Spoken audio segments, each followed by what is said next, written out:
Okay, today we're going to talk about Shavasana. Shavasana is the last pose in a practice. It's, I would say, one of the most important components of a healthy daily practice is to have that opportunity to practice Shavasana.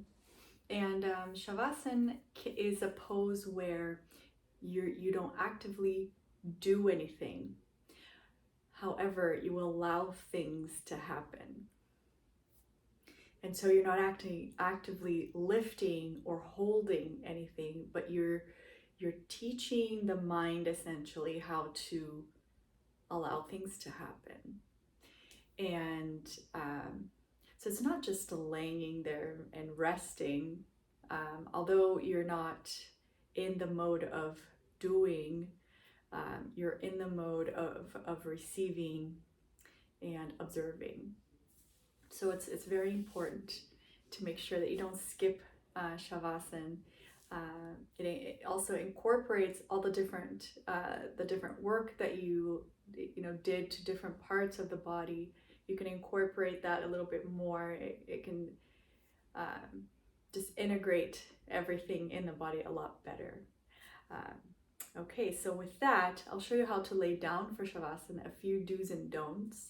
And then we have this theme of soften the eyes, the ears, the throat, and a lot of the videos that I make, I feel like that is such an advanced topic, this ability to release tension and to allow it to happen. So Shavasana is actually one of the best places to learn this, and then you can apply it to the rest of your life. So I will include a little bit of that in Shavasana. So this will be a guided Shavasana. Let's just try it out and see how it goes.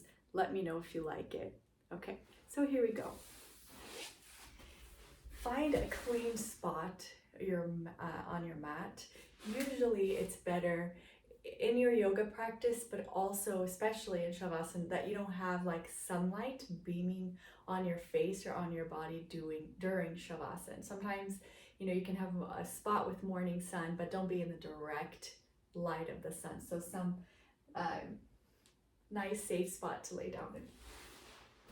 All right, so we're gonna look at a few things. So we lay back in your mat,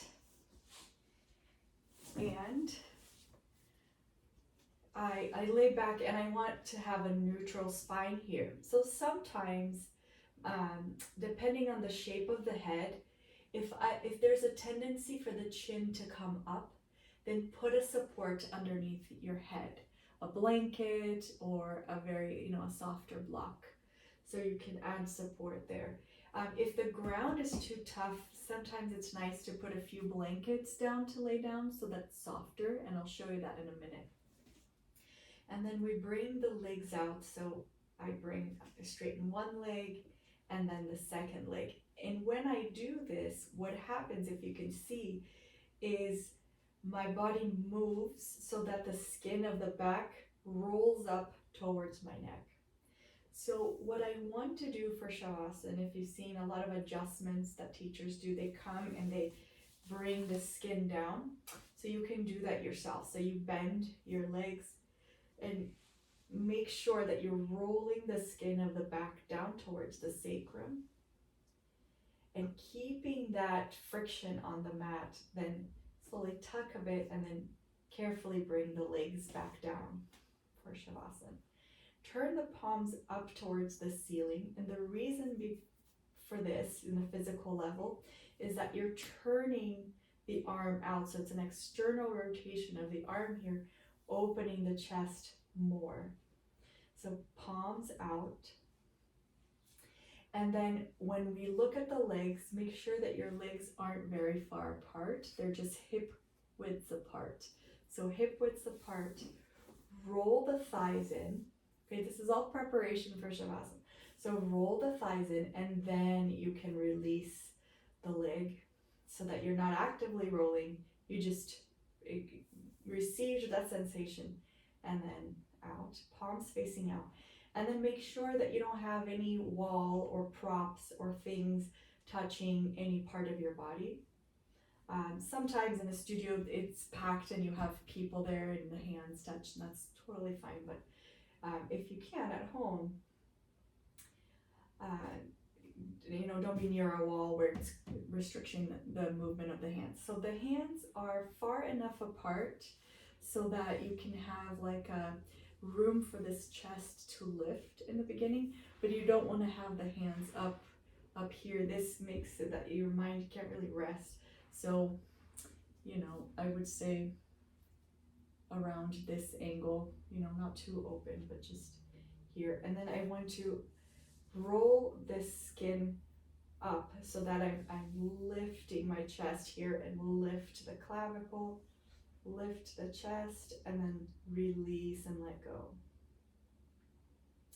So when I start releasing for Shavasana, I make all the adjustments that I want. And then once I'm finished with the adjustments, then I start releasing. So the first thing is, if my tongue is stuck to the roof of my mouth, I would release the tongue so it's soft and short and sitting in the bottom jaw. I would release any tension in the eyes, the ears, the throat. And then you can just breathe normally. So you don't have to take pranayama breaths or labored breaths or ujjayi or anything like that. You're just breathing in and out here. All right, in Shavasana. Okay, to come out of Shavasana, we always roll to the right to come out, and I'll tell you why in just a minute. Before we go there, I'll show you a few different modifications that you can do if your back hurts while you're in Shavasana.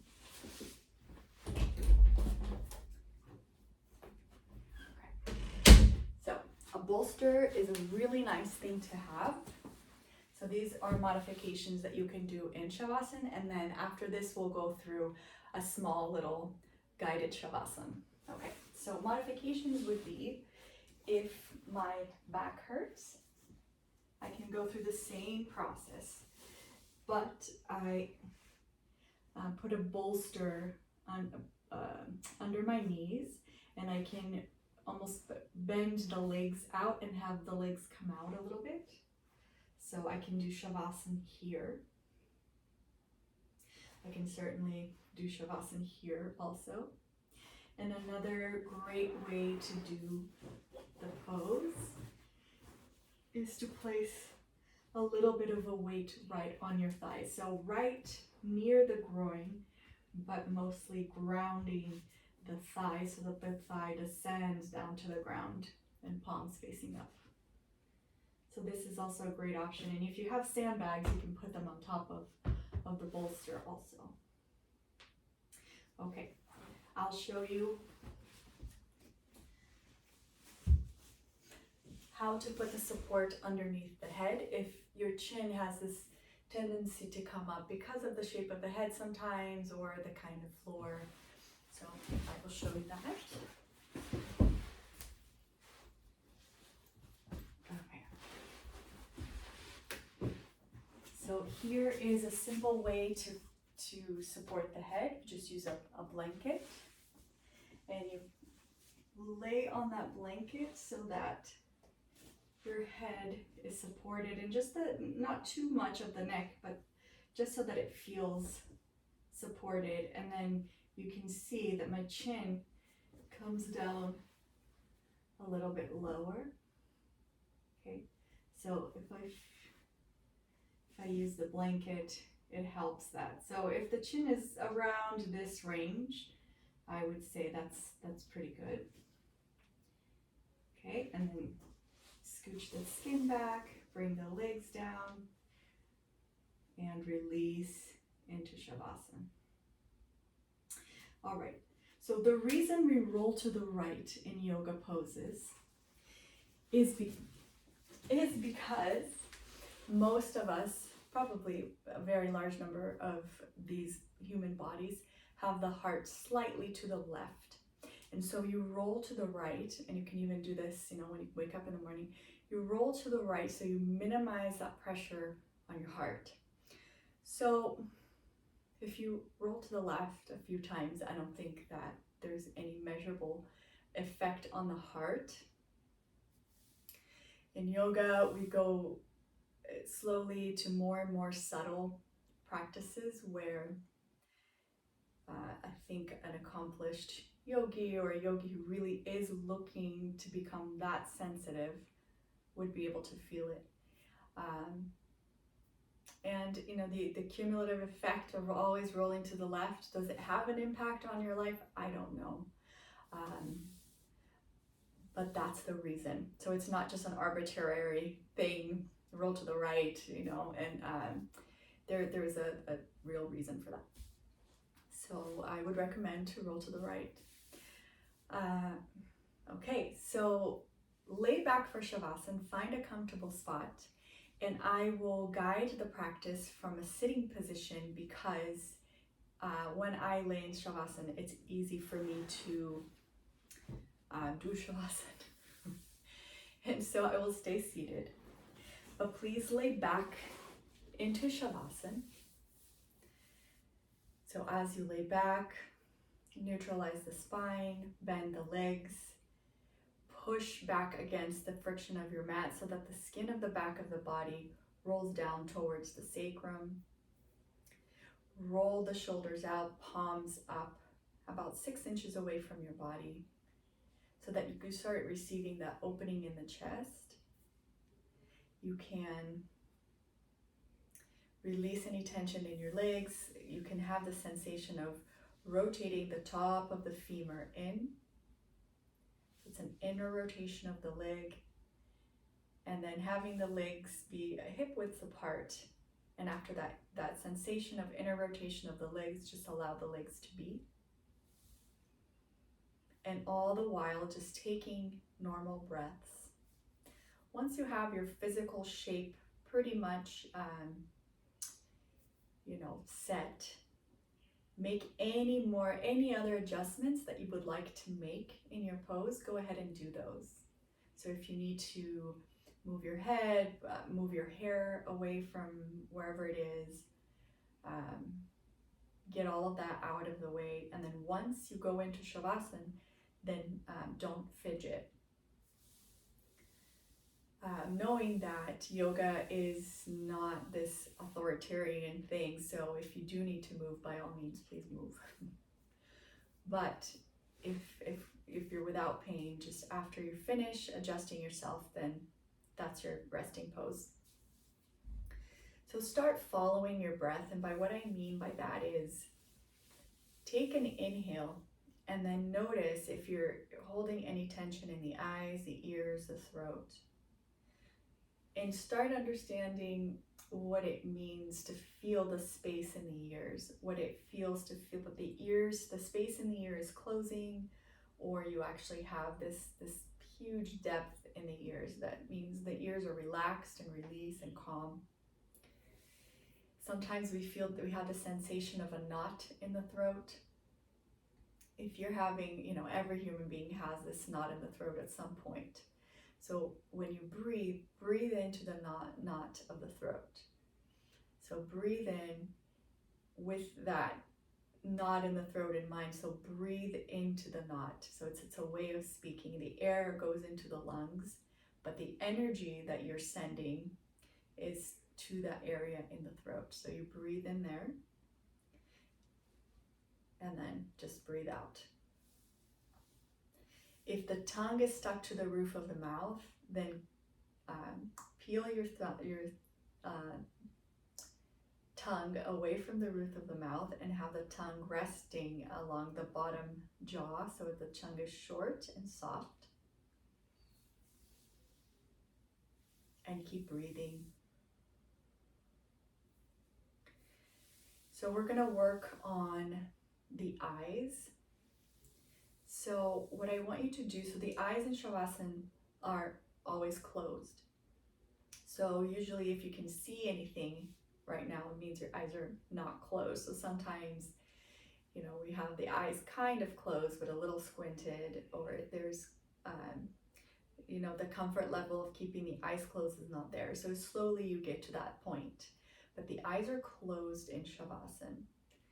And what I'm gonna walk you through an exercise to learn the softness in the eye. So you close the eyes, you breathe. See if you have any tension in the top of the head. So release the eyes, the ears, the throat. Release the belly. And let's think of the quality of the lens of the eye. So first we have a full eye, and we can't really separate the parts of the eye, right? You have your eye, you have your eyelid, there's the lens of an eye, and then it can go some more and more and more subtle from there. So close the eyes and start feeling how wonderful it is to have this lubrication between the eye and the eyelid. That is a gift, and we take it for granted every single day. And in my favorite Shavasana classes, we would go through this exercise of opening the eye gently and then closing the eye until you can feel the top lashes touching the bottom lashes. So you close the eye, understanding that you have this incredible lubrication that allows the eye to close so smoothly, and then these eyelashes start touching, and then you close the eyes. So close the eyes with that much attention. And then start understanding what is the quality of that lens in your eye, the muscles in the eye. So as you breathe, if you're holding your breath, you'll notice that as you hold your breath, you're building tension somewhere. So you can start pinpointing where that is. So keep breathing and think of something that is a threatening scenario. So the scenario that I'll say is you're walking down the street and you see something very threatening to you, be it, two dogs fighting. Okay, they're not injuring each other, they're just fighting. Or,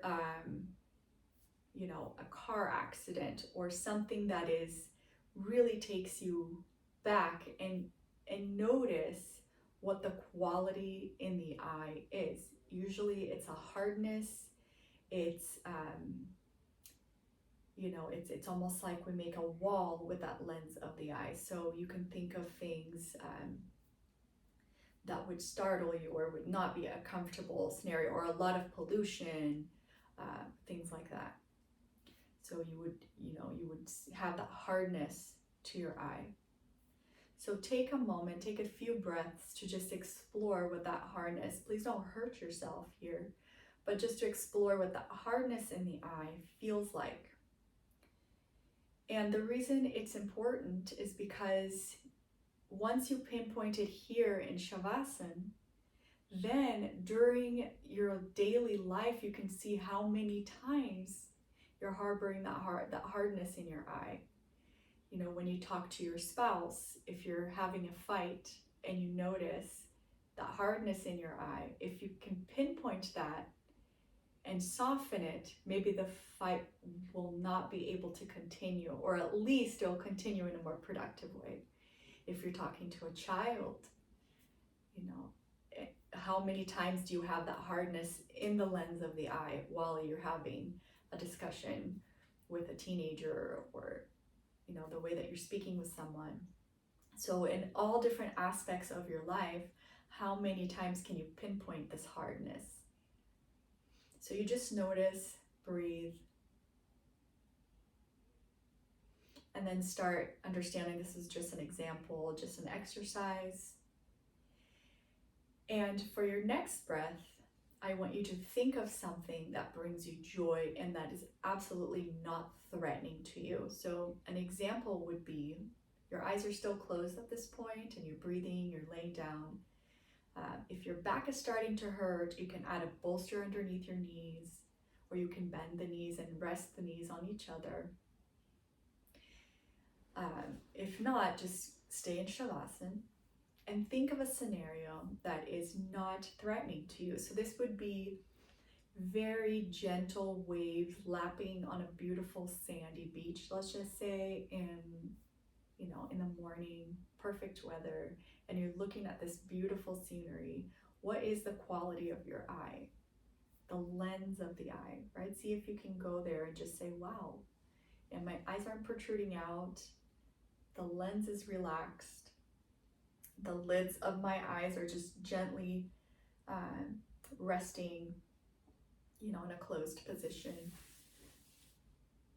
If I see, a beautiful flower blooming, I'm going to have a certain quality to the lens of the eyes. And for those of us who, have kids, the first time you saw your cute little baby smiling, or a puppy, you know, so there's so many things that can bring you joy without any aspect of fear or of rejection or anything like that. So you have to, it's very much depends on you. So pick an example that works for you, and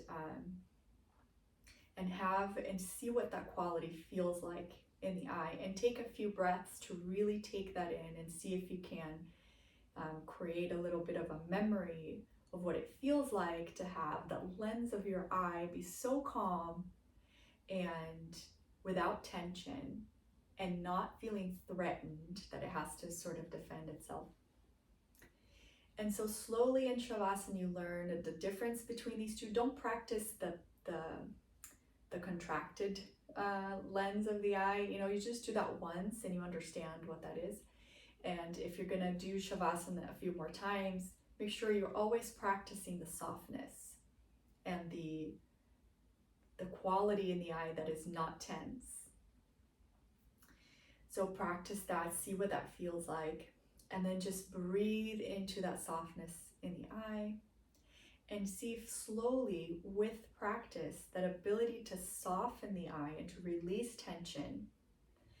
So if the eye learns it, it can teach it to the ears, and it can teach that quality to the throat and to the belly and to areas of your body like your lower back or your hips, where we subconsciously store things there, meaning, I tend to tighten my left side or I had an injury on my arm, so my whole body decided to protect it, so now I always reach with the opposite hand or something like that. So I start creating tensions because of little injuries or patterns or fear, and sometimes we don't necessarily let go of those tendencies, and so we create tension in different places.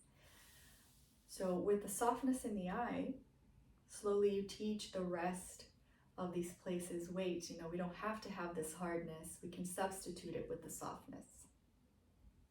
So you don't have to do all of this in one Shavasana sitting, but you can definitely take little aspects of this and use it in your poses, use it in a more subtle level in your Shavasana practice, and really start understanding what it means to release the tension. And that is, the way that you progress in yoga to make it just not a physical practice, which physical practice has so many incredible side effects, from making your pranayama and meditation practice so much better, to creating a certain level of strength, a certain level of physical ability, mental clarity, right? All of those side effects, and even, the more aesthetic benefits of yoga, of whatever body you have. It's not about a certain one image, but it will make it stronger, healthier, better digestion, right? With that comes, maybe your skin is glowing. So you have the side effects from a good daily practice of yoga are it's so huge, right? You're going to see what happens with you, what your intentions are, what different forces are playing in, anyway. So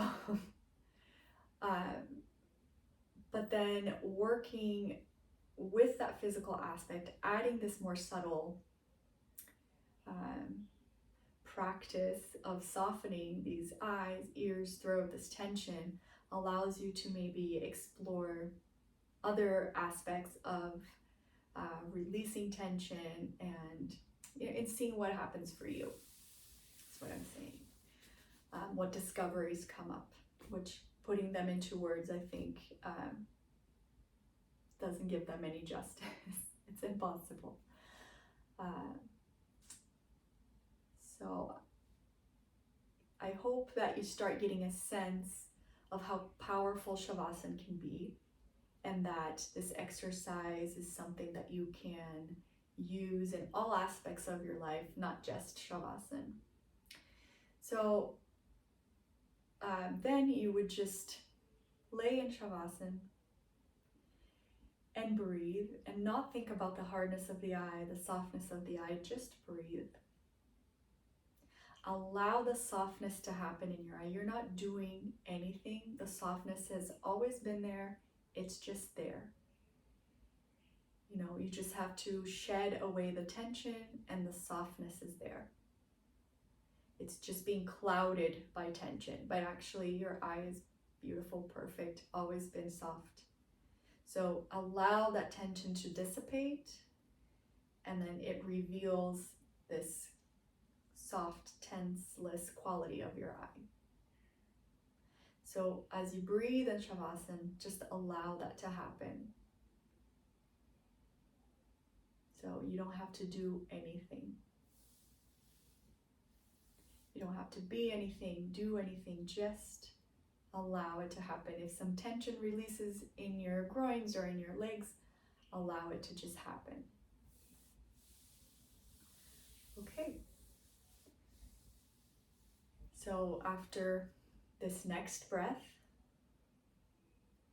you can very gently start opening your eyes.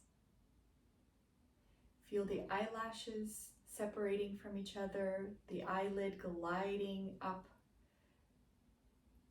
and seeing just happens.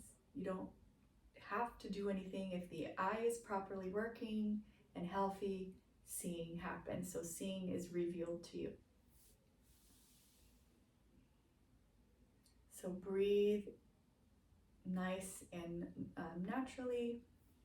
You can bring the legs up so that your legs are bent, feet on the floor. And then when you're ready, just roll over to your right and push yourself up. And you can come and sit on your mat. So I hope you enjoy this video in Shavasana. It is definitely one of my favorite poses. It's one of the most transformative things that you can add to your daily practice, and it doesn't have to be 20 minutes every time. You can do this in 5 minutes. You can pick any organ in your sense organs, and you can do this exercise and then start receiving the benefit. If you put in the work, you can start receiving the benefits of Shavasana much quicker, so you don't have to stay for that long. You could stay for, a few minutes. See you in the next video. If you like it, please share, subscribe, or send me a comment. I try to read all of them if I can. And good luck on your yoga journey.